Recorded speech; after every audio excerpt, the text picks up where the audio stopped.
Hello, my dear students. Welcome back to my channel. My name is Prachi Sharma और आज का session है periodic table के इन टेक्स्ट क्वेश्चंस के ऊपर ऑन पेज नंबर 14. तो ये अबाउट आई थिंक 15 क्वेश्चंस हैं. आई थिंक 12 to 15 कुछ क्वेश्चंस हैं and we'll be discussing these questions in detail.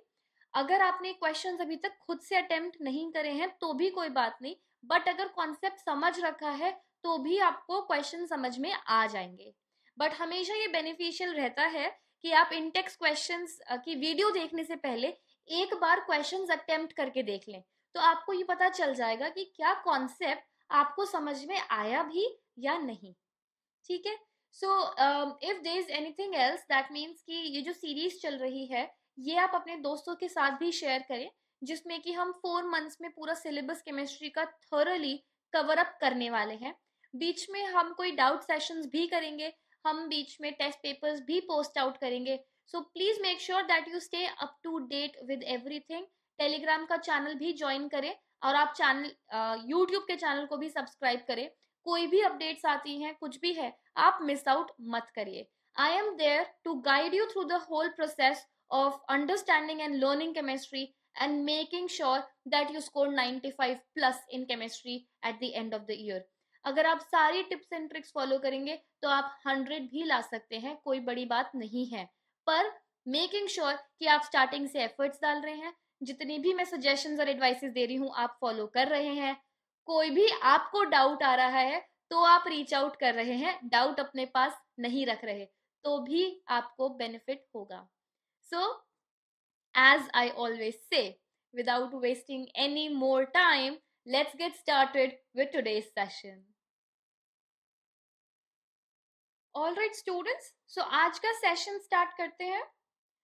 So जो हमारा पहला क्वेश्चन है, I'm not sure अगर आपको क्वेश्चन विजिबल हो रहा है, बट प्लीज अपनी बुक खोल लें साथ में तो इजी हो जाएगा.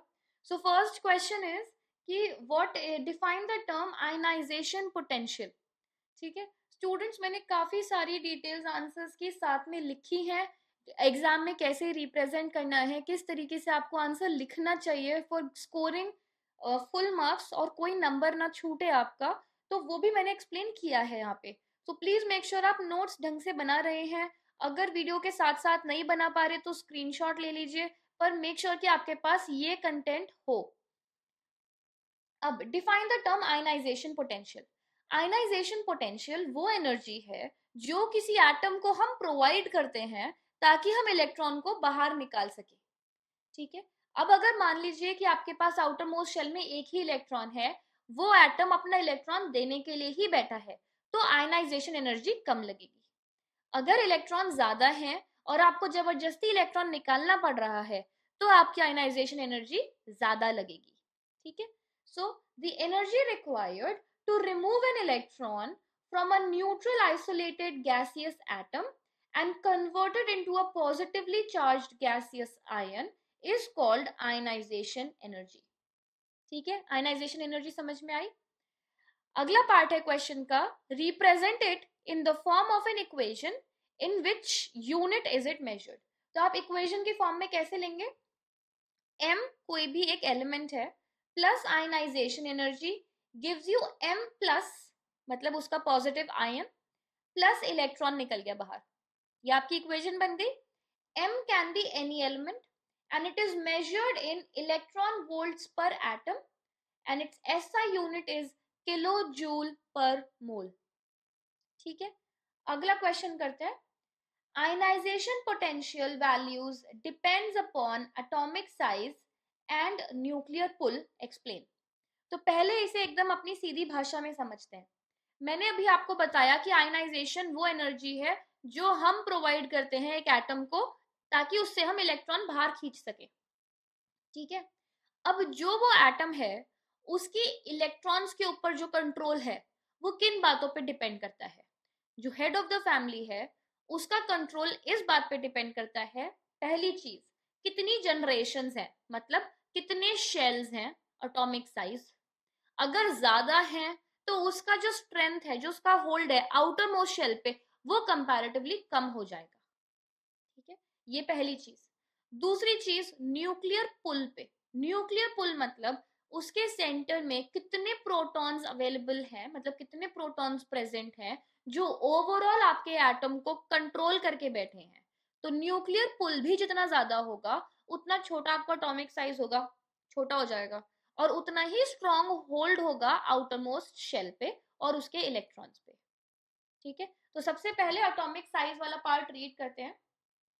The greater the atomic size or the lesser the force of attraction, electrons of outermost shell lie further away from the nucleus, मतलब दूर बैठे हैं तो head of the family का कंट्रोल कम है, so their removal is easier and the ionization energy required is less। अब nuclear charge पे, the greater the nuclear charge, मतलब जितना ज्यादा होल्ड होगा हेड ऑफ द फैमिली का उतनी ज्यादा एनर्जी लगानी पड़ेगी, जबरदस्ती एक इलेक्ट्रॉन बाहर निकालना पड़ेगा। तो the greater the nuclear charge, greater is the attraction of electrons of the outermost shell, therefore the electrons in the outermost shell are more firmly held, because of which greater energy is required to remove them। Strong hold है, outer most shell के electrons tightly packed बैठे हैं, इसीलिए ज्यादा energy देनी पड़ेगी जबरदस्ती एक इलेक्ट्रॉन को बाहर खींचने के लिए। आई बात समझ में? अगला सवाल, state the trends in ionisation energy across a period. जब हम अक्रॉस अ पीरियड जाते हैं तो जो हमारा साइज है एटम का वो छोटा होता जाता है। ठीक है, छोटा होता जाएगा तो मतलब उसका जो न्यूक्लियर पुल है, मतलब आप कह सकते हैं जो हेड ऑफ द फैमिली की जो स्ट्रेंथ है आउटर मोस्ट शेल पे वो बढ़ती जाती है। तो आयनाइजेशन एनर्जी जो आपको देनी पड़ेगी वो भी बढ़ती जाती है, आपके लिए इलेक्ट्रॉन को निकालना मुश्किल होता जाएगा।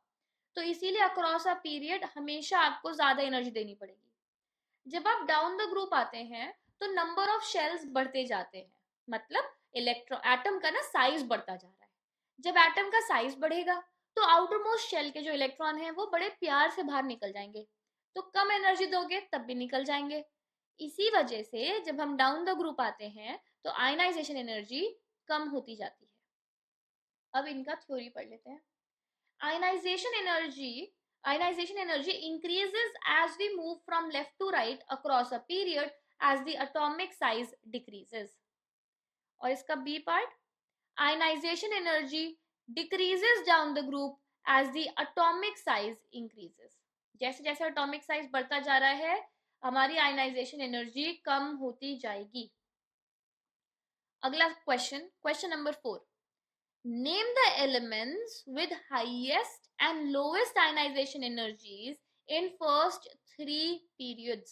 सो इसीलिए मैंने यहाँ पे आपका पीरियोडिक टेबल लगा रखा है ताकि इसमें से हम देख सकें। ठीक है, तो सबसे पहले आप फर्स्ट पीरियड की बात करें। इन द फर्स्ट 3 पीरियड्स, तो अब आपको 3 पीरियड्स में सबसे लोएस्ट और हाईएस्ट आयनाइजेशन एनर्जी बतानी है। ठीक है, अब लोएस्ट आपकी किस में होगी? लोएस्ट, अब आप एक एक चीज कंपेयर कर सकते हैं। मान लीजिए आपने फर्स्ट पीरियड कंपेयर किया, तो फर्स्ट पीरियड में लोएस्ट किस में है, हाइड्रोजन में या हीलियम में? हाइड्रोजन में कम होगी। ठीक है, अब आप उसके नेक्स्ट में आ जाइए। अब आप इस पे है कि इसमें लोएस्ट है, अब आप नेक्स्ट में आ जाइए सेकंड पीरियड में। सेकंड पीरियड में लोएस्ट आपकी लिथियम में होगी। उसके बाद थर्ड पीरियड में आ जाइए। थर्ड पीरियड में आप पूरा कंपेयर कर लो वहां तक एंड तक, लोएस्ट आपकी सोडियम में होगी। अब आपने तीनों पीरियड्स कंपेयर कर लिया, आपके पास 3 सबसे कम वाले यहाँ दिख रहे हैं, हाइड्रोजन, लिथियम और सोडियम। अब इन तीनों में सबसे कम किसकी होगी? जैसे जैसे आप डाउन द ग्रुप आते हैं तो आयनाइजेशन एनर्जी और कम होती जाती है। तो अगर हम अब तीनों में कंपेयर करें तो इन तीनों में सबसे कम सोडियम की होगी। तो आपका लोएस्ट का आंसर सोडियम है। ठीक है, अब हम हाईएस्ट कंपेयर करते हैं। तो हाईएस्ट भी आप ऐसे ही कंपेयर करेंगे एग्जाम में। सबसे पहले आप ये कंपेयर करेंगे कि सबसे पहले वाले पीरियड में हाईएस्ट किसकी है, तो हाईएस्ट हीलियम की है। सेकेंड पीरियड में हाईएस्ट किसकी होगी? नियॉन की होगी। थर्ड पीरियड में हाईएस्ट किसकी होगी? आर्गन की होगी। ठीक है, अब डाउन द ग्रुप में जब हम आते हैं तो आयनाइजेशन एनर्जी कम होती जाती है, मतलब आर्गन की ना कम होगी। और हम कौन सा ढूंढ रहे हैं? हम वो ढूंढ रहे हैं जिसकी हाईएस्ट हो।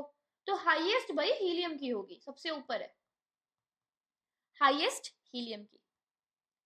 तो वो मैंने यहाँ लिखा है हाईएस्ट हीलियम की, पर मैंने आपको एक्सप्लेन करने की मुझे जरूरत थी, इसलिए मैंने पीरियोडिक टेबल यहाँ लिखा। अगले क्वेश्चन पे जाते हैं।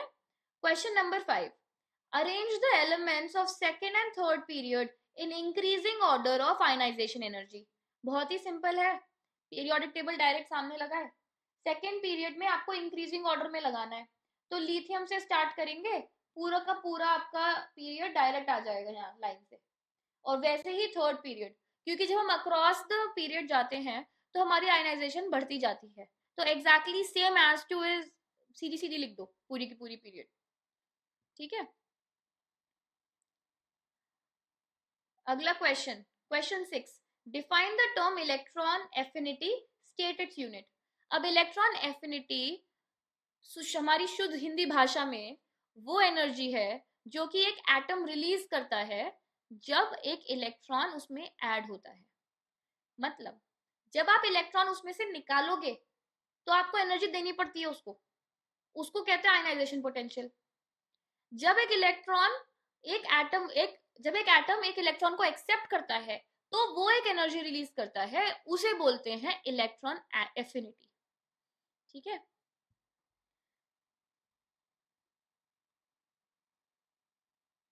the amount of energy released while converting a neutral gaseous isolated atom into a negatively charged gaseous ion या anion by the addition of electron is called electron affinity। इसकी unit भी same है, electron volts per atom या फिर kilo joule per mole. Electron affinity is represented by negative sign. अब अगर हम इसकी इक्वेशन देखें तो क्लोरीन है गैसियस स्टेट में, प्लस एक इलेक्ट्रॉन, तो क्लोरीन का तो आयन बना प्लस एनर्जी रिलीज हुई। पर जब आप इस एनर्जी को लिखेंगे इलेक्ट्रॉन एफिनिटी ऑफ क्लोरीन, तो आप नेगेटिव साइन लगाएंगे। इस नेगेटिव साइन का मतलब है कि ये प्रोडक्ट में निकली है, आउटपुट था ये, आपने नहीं दी एनर्जी, एटम ने बाहर निकाली है। ठीक है, तो इसीलिए नेगेटिव साइन। अगर आप पॉजिटिव लिखेंगे तो इसका मतलब आपने एनर्जी दी है, उसको एक्सटर्नली एनर्जी प्रोवाइड करी गई है। ठीक है, आई बात समझ। अगला सवाल करते हैं। अगला सवाल, arrange the elements of second period in increasing order of their electron affinity, name the elements which do not follow the trend in this period. Okay, so electron affinity में हमने कुछ एक्सेप्शंस देखे थे, उनका एक डिटेल्ड रीजन है जो आपका 11th क्लास में आएगा कि वो क्यों उस इलेक्ट्रॉन एफिनिटी के ट्रेंड को फॉलो नहीं करते। बट अभी के लिए थोड़ा सिंपल रखने के लिए उसमें कुछ सब ऑर्बिटल्स का कॉन्सेप्ट होता है, तो मैं अभी आपको वो डिटेल नहीं देना चाहती। अभी आप सिंपल तरीके से समझे कि आपके एक्सेप्शनल केसेस हैं, एक्सेप्शंस हैं आपके ग्रुप 2 एंड 15 और नोबल गैसेस। तो अगर हम अगर हम पीरियड 2 की बात करें तो उसमें ग्रुप 2 में बेरिलियम है, ग्रुप 15 पे नाइट्रोजन है और नोबल गैसेस में नियॉन है। तो आपको एक्सेप्शन में याद रखना है कि ग्रुप 2 और 15 इलेक्ट्रॉन एफिनिटी शो नहीं करते और नोबल गैसेस नहीं शो करती, क्योंकि नोबल गैसेस में कहाँ ऐड करोगे इलेक्ट्रॉन। ठीक है, तो ग्रुप 2, 15 और noble gases electron affinity show नहीं करती, वो इलेक्ट्रॉन एक्सेप्ट नहीं करेंगी। ठीक है, अगर किसी भी पीरियड में वो पूछ लें कि पीरियड 2 या पीरियड 3, तो जो भी आपके एलिमेंट्स हैं ग्रुप 2 में और ग्रुप 15 में, आप वो आंसर में बता सकते हैं, या नोबल गैसेस। तो ये आपके एक्सेप्शंस हो गए। अब इन एक्सेप्शंस को छोड़ के उसके अलावा आप सीधा सीधा अपनी इलेक्ट्रॉन एफिनिटी लिख सकते हैं, क्योंकि जब हम अक्रॉस द पीरियड जाते हैं तो इलेक्ट्रॉन एफिनिटी बढ़ती है। तो इन एक्सेप्शंस को सीरीज में से निकाल के आप लेफ्ट टू राइट आराम से आप लिख सकते हैं। अब अगर आपका ये सवाल है कि मैम इलेक्ट्रॉन एफिनिटी बढ़ती क्यों है, वो इसलिए बढ़ती है कि जैसे जैसे हम अक्रॉस द पीरियड जाते हैं और आप इलेक्ट्रॉन उसमें ऐड करते हैं, तो उसकी जो एनर्जी रिलीज होती है वो बढ़ती जाती है, ज्यादा एनर्जी रिलीज होती है आपके एलिमेंट्स की। ठीक है, now electron affinity values generally dash across the period, generally increase across the period from left to right and dash down the group top to bottom and decrease down the group from top to bottom. इसका reason ये भी है top to bottom में decrease होने का, क्योंकि electron जो shells हैं वो बढ़ते जाते हैं, तो जो न्यूक्लियर पुल है वो कम होता जाता है, तो हम आराम से ऐड कर सकते हैं और एनर्जी कम आती है बाहर, ठीक है, जब हम ऐड कर रहे हैं। पर जब हम लेफ्ट टू राइट जाते हैं, क्योंकि न्यूक्लियर पुल ज्यादा है, न्यूक्लियस हमारा ज्यादा स्ट्रॉन्ग होल्ड पे है, तो वो अगर एक्सेप्ट करता है फटाफट इलेक्ट्रॉन तो एनर्जी भी इक्विवेलेंट रिलीज करता है, ठीक है। Next is define the term electronegativity, state its unit. तो इलेक्ट्रोनेगेटिविटी किसे कहा जाता है? इलेक्ट्रोनेगेटिविटी एक टेंडेंसी है। टेंडेंसी किस चीज की?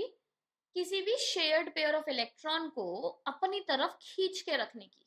मतलब ये ज्यादा पावरफुल एटम होता है कि जो भी आपने कोवलेंट कंपाउंड बनाया, शेयरिंग वाला बॉन्ड बनाया, उसका जो शेयर्ड पेयर है इलेक्ट्रॉन का, उसको थोड़ा सा ना अपनी तरफ खींच के रखता है, थोड़ा सा उसके इलेक्ट्रॉन को भी अपनी तरफ कंट्रोल में रखता है। इसको इलेक्ट्रोनेगेटिविटी कहते हैं। इसकी हम डेफिनेशन देख लेते हैं। सो ये इंक्रीजेस डिक्रीजेस, ये 7th का आंसर है। The tendency of an atom in a molecule to attract the shared pair of electrons towards itself is called electronegativity.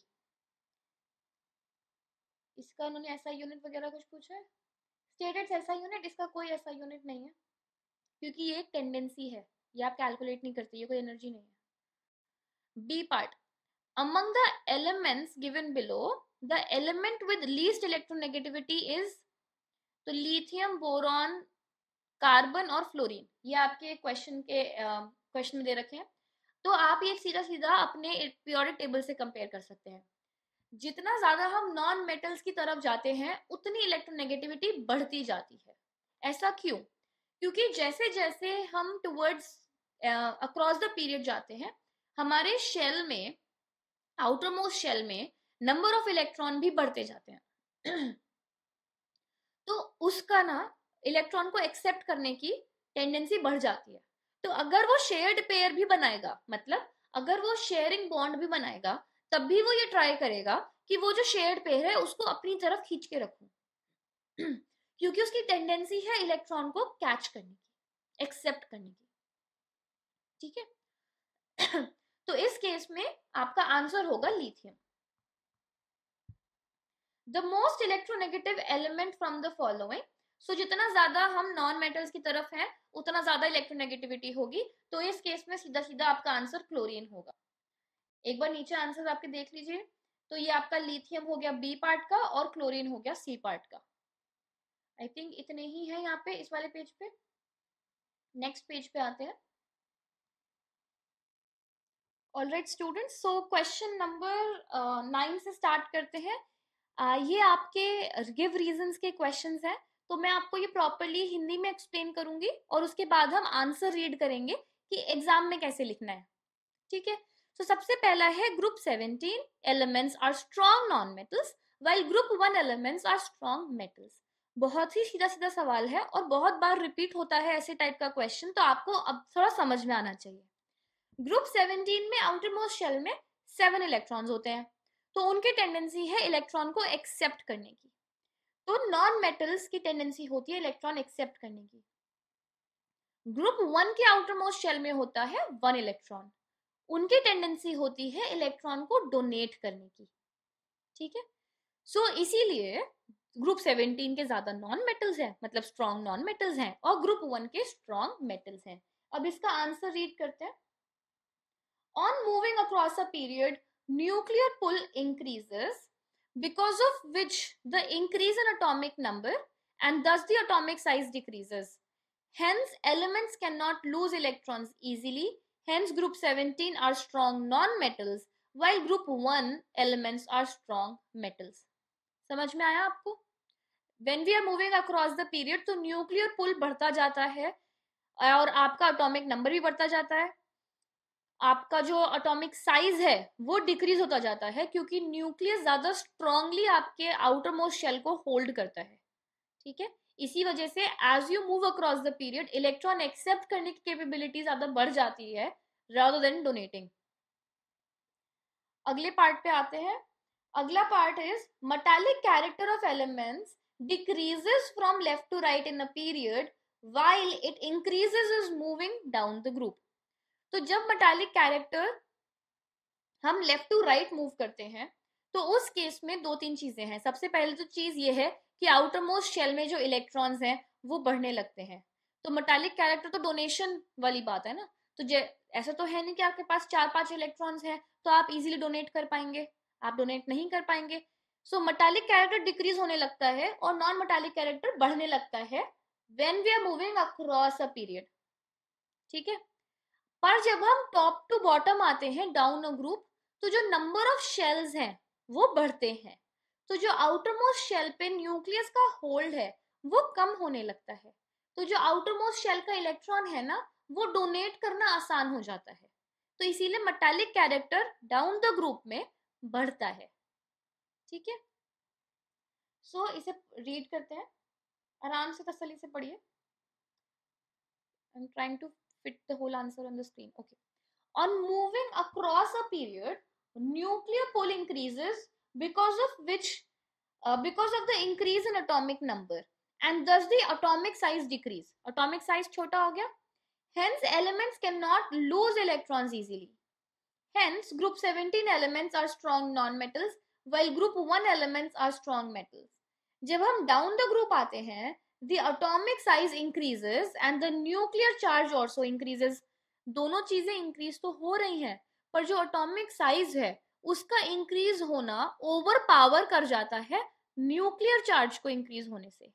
ठीक है, एक ज्यादा dominant हो जाता है। The effect of an increased atomic size is greater as compared to the increase in nuclear charge. Therefore, metallic nature, as one moves down the group, they can lose electrons easily. Metallic character increases. Metallic nature यहाँ पे add कर लीजिए, increases as one moves down the group. That is, they can lose electrons easily. अब third पे आते हैं। Third says halogens have a high electron affinity. So halogens है हमारा ग्रुप 17। हाई इलेक्ट्रॉन एफिनिटी का मतलब है कि जब उसमें इलेक्ट्रॉन ऐड होता है तो large amount of energy release होती है। तो इसकी थ्योरी पढ़ लेते हैं कि एग्जाम में क्या लिखना है। The atomic size of halogens is very small. Halogen का साइज बड़ा मतलब छोटा होता जाता है। ठीक है, जैसे हम अक्रॉस द पीरियड मूव कर रहे हैं, हैलोजन बिल्कुल लास्ट में आते हैं। हैलोजन का सबसे छोटा साइज है। The smaller the atomic size the greater the electron affinity. जितना छोटा एटॉमिक साइज होगा उतनी ज्यादा इलेक्ट्रॉन एफिनिटी होगी। क्यों? क्योंकि वो इलेक्ट्रॉन एक्सेप्ट करने के लिए रेडी बैठा है और ज्यादा एनर्जी इन्वेस्ट कर सकता है। मतलब फटाफट मुझे इलेक्ट्रॉन दे दो और मैं ज्यादा एनर्जी दे दूंगा रिटर्न में। ठीक है, सो इसीलिए उनकी हायर इलेक्ट्रॉन एफिनिटी होती है। Because the effective attractive force between the nucleus and the valence electron is greater.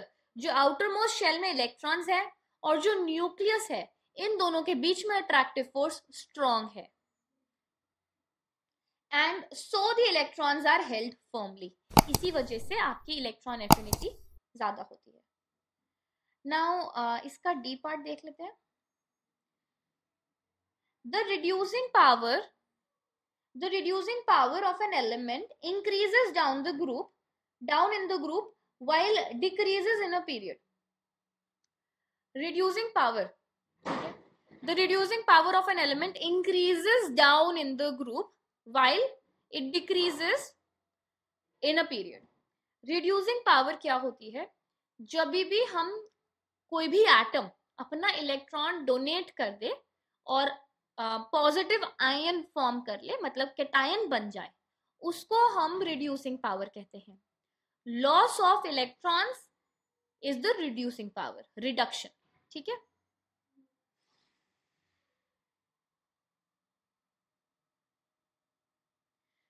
तो जब आप अक्रॉस द पीरियड जाते हैं, आई होप कि पूरा आंसर आपको विजिबल होगा।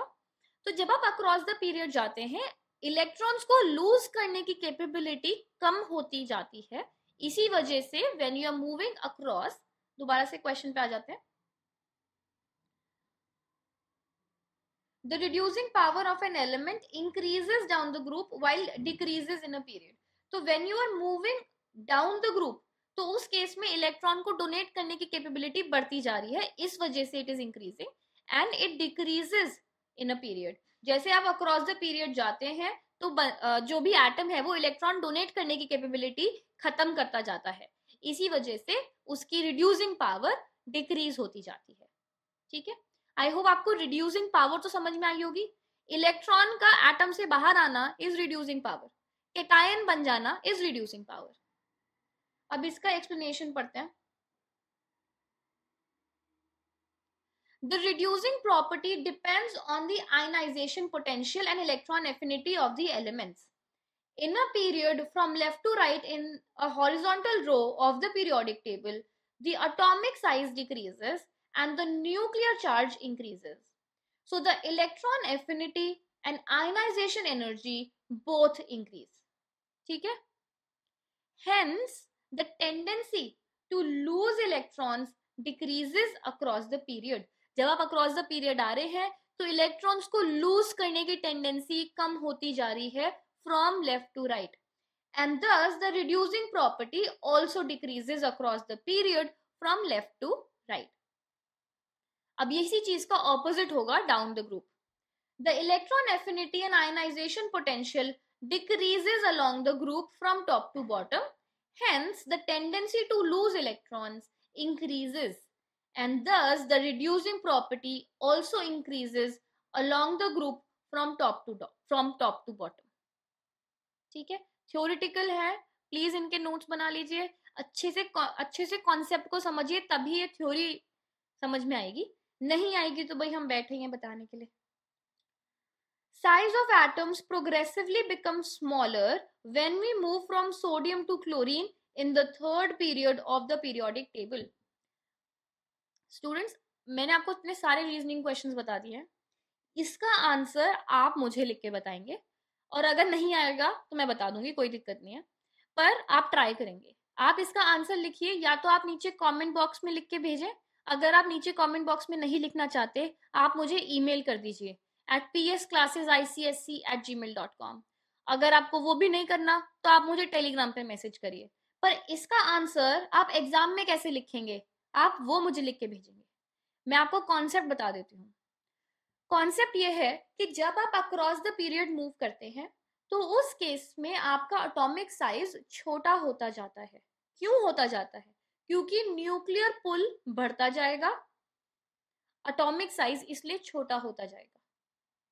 ठीक है, जो आपका न्यूक्लियर पुल है वो ओवर पावर करता है, that is greater than atomic size, मतलब एटॉमिक नंबर, तो इसी वजह से आपका न्यूक्लियर पुल उसको स्ट्रांगली होल्ड करता है, इसीलिए साइज छोटा होता जाता है। ठीक है, आगे बढ़ते हैं। Name the periodic property which relates to the a amount of energy required to remove an electron from an isolated gaseous atom. So amount of energy removed from an amount of energy required to remove an electron. Electron को निकालने के लिए जो energy लगी है that is ionization energy. अगला part, character of an element which loses one or more electrons when supplied with energy. एक atom का इलेक्ट्रॉन को डोनेट करने की कैपेबिलिटी को कहते हैं मेटालिक कैरेक्टर।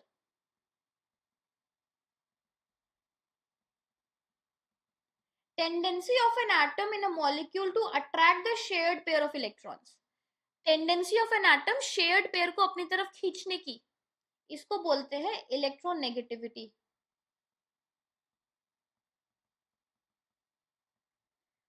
ठीक है, अगले क्वेश्चन।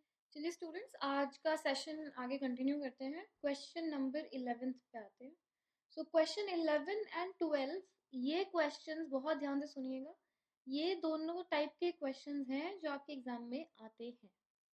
ठीक है, जो आपके लॉन्ग टाइप के क्वेश्चंस आते हैं जिसमें आपको चॉइस भी आती है, उन वाले क्वेश्चंस में इस टाइप का क्वेश्चन डेफिनेटली पीरियोडिक टेबल से आता है। So let's start with the 11th question. 11th question थोड़ा सा ऊपर वाले पेज पे चला गया है, थोड़ा सा नीचे वाले पेज पे आया है, so let me just quickly read. This question refers to the elements of the periodic table with atomic numbers 3 to 18. चलो, some of the elements are shown by letters, but the letters are not the usual symbols of the elements. So A B C D से 18 तक इन्होंने representation दी है। अब random letters हैं तो कोई भी लेटर को आप अज्यूम नहीं करेंगे कि ये एल्यूमिनियम है, एल्यूमिनियम की तरह बिहेव कर रहा है या वटेवर, आपको नाम नहीं लिखना है। आप ABCD ही उन्हें कंसिडर करेंगे और उसी के बेसिस पे उनके ट्रेंड्स को समझने की कोशिश करेंगे। Now, which of these are most electronegative element? इसमें से R लिखा है, तो इसका मतलब वो पूछ रहे हैं कि एक से या एक से ज्यादा मोस्ट इलेक्ट्रोनेगेटिव एलिमेंट्स आपके कौन कौन से हैं। So let's C.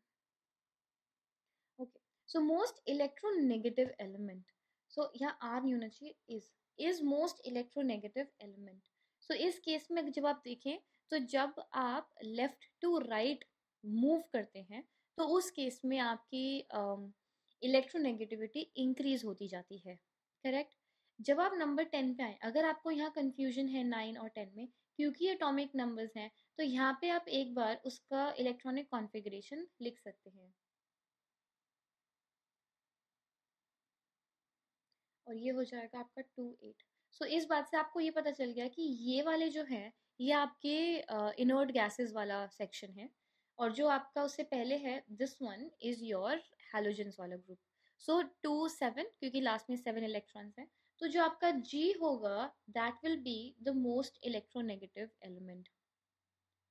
Now dash is a halogen, so technically आपका G भी हैलोजन है और आपका O भी हैलोजन है, सो आप G एंड O लिख सकते हैं। Is an alkali metal, alkali metals वो होते हैं जिनके आउटर मोस्ट शेल में 1 इलेक्ट्रॉन होता है। एल्कली अर्थ मेटल्स वो होते हैं जिनके आउटर मोस्ट शेल में 2 इलेक्ट्रॉन होते हैं।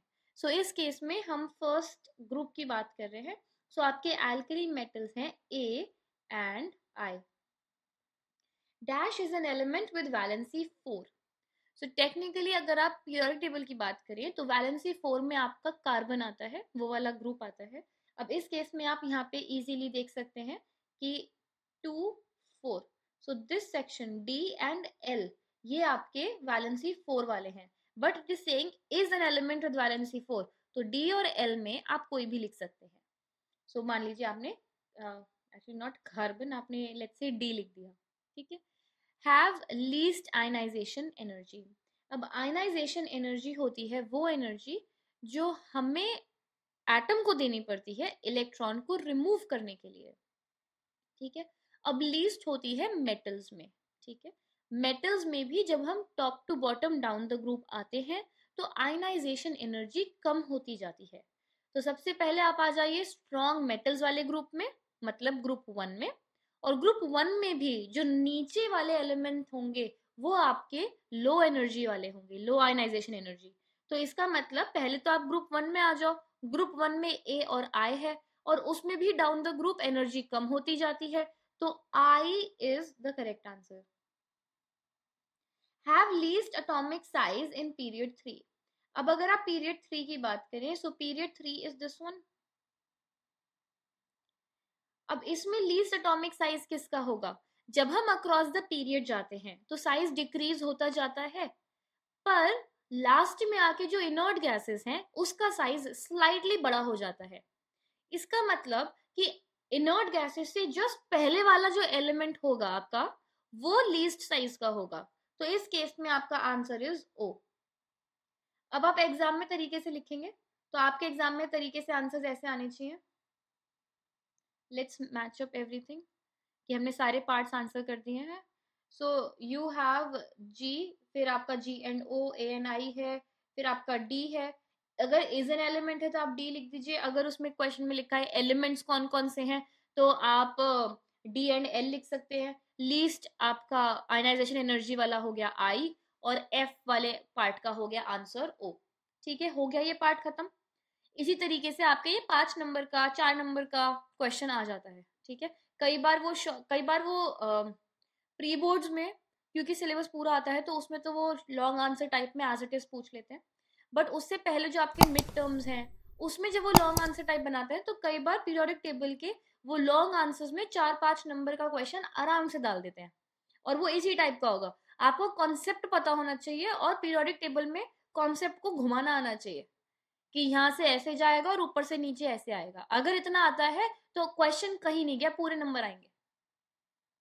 आगे बात समझ? अब आगे अगला क्वेश्चन करते हैं।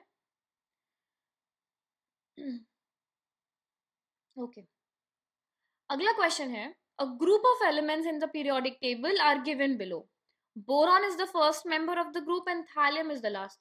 सो बोरॉन से चालू हुए, अब ग्रुप में बात कर रहे हैं तो boron, aluminium, gallium, indium, thallium. ठीक है, एल्यूमिनियम वाला ग्रुप जो होता है दैट इज ग्रुप 13. अगर आपको पता नहीं है तो ऊपर पीरियोडिक टेबल पे आके देख लो. कहाँ गया पीरियोडिक टेबल हमारा, ये रहा. ठीक है, ये है हमारा एल्यूमिनियम वाला ग्रुप, ये रहा बोरॉन एल्यूमिनियम वाला ग्रुप. ठीक है, ये है हमारा ग्रुप 13. आइडिया लेने के लिए बता रही हूँ क्योंकि अभी इस टाइप के क्वेश्चंस आपने जस्ट स्टार्ट करे हैं, तो थोड़ा सा दिमाग में आइडिया रहना चाहिए कि अगर उन्होंने कोई कैटेगरी दी है, कोई सेट ऑफ एलिमेंट्स दिए हैं, तो वो कहाँ हैं पीरियोडिक टेबल में, कहाँ लाई कर रहे हैं, इसका आइडिया होना चाहिए. चलिए क्वेश्चन सॉल्व करते हैं. जिसको खुद से ट्राई करना है ट्राई कर लीजिए, पॉज करिए वीडियो, ट्राई करके लौटिए. ओके, तो ये वाले हमारे एलिमेंट्स हैं, हमें ये समझ में आ गया कि हम ग्रुप 13 की बात कर रहे हैं. Answer the following questions in relation to the above group of elements. ठीक है भाई, कर रहे हैं आंसर. पहला question, which element has the most metallic character.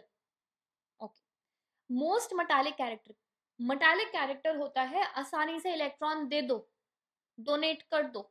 और आसान कब होगा, जब हमारा न्यूक्लियर पुल कम होगा और हमारा जो इलेक्ट्रॉन का साइज, सॉरी एटम का जो साइज है वो बड़ा होगा. तो जब हम डाउन द ग्रुप आते हैं, एटम का साइज बढ़ता जाता है, आउटर मोस्ट शेल पे कंट्रोल कम होता जाता है, तो आउटर मोस्ट से इलेक्ट्रॉन देना आसान हो जाता है. इसलिए आंसर इज थैलियम. आंसर यहीं लिखे हैं, बाजू में दिख रहे हैं आपको, है ना. अगला question, which element would be expected to have the highest electronegativity. Electronegativity का मतलब है स्ट्रॉन्गनेस, न्यूक्लियर पुल स्ट्रॉन्ग होना चाहिए, इलेक्ट्रॉन्स को पकड़ के रखना. ठीक है, और वो कौन कर पाएगा, जिसका साइज छोटा होगा. ठीक है, जब हम डाउन द ग्रुप आ रहे हैं तो साइज बड़ा होता जाता है, तो इलेक्ट्रोनेगेटिविटी कम होती जाती है. तो हाईएस्ट किसकी हुई, हाईएस्ट उसकी हुई जो ग्रुप के टॉप पे बैठा है. तो आंसर इज बोरॉन, यहाँ लिखा है. Third part, if the electronic configuration of aluminium is 283, how many electrons are there in the outer shell of thallium.